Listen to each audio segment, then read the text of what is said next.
স্বামী তার স্ত্রীকে বলছে যে মশারিটা টানায় দাও, আমার কাপড়টা একটু গুছিয়ে দাও, আমার বাচ্চাদেরকে স্কুলে পাঠাবার জন্য টিফিন বক্সটা একটু গোছায় দাও।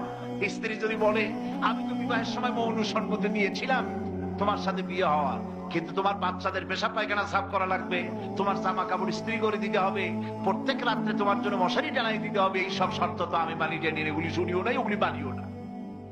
এই রকমের কথা, এই প্রশ্ন যদি স্বামী স্ত্রীর মধ্যে ওঠে, এই দাম্পত্য জীবন টিকবে? টিকবে না। কেন টিকবে না?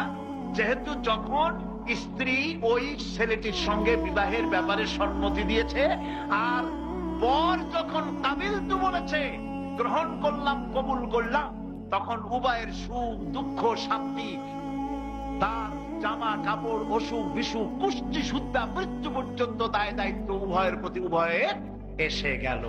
কথাটা বোঝা পানির মতো সহজ না পাথরের মতো কঠিন? এবার আসুন, আপনি যখনই পড়েছেন লা ইলাহা ইল্লাল্লাহু মুহাম্মাদুর রাসূলুল্লাহ,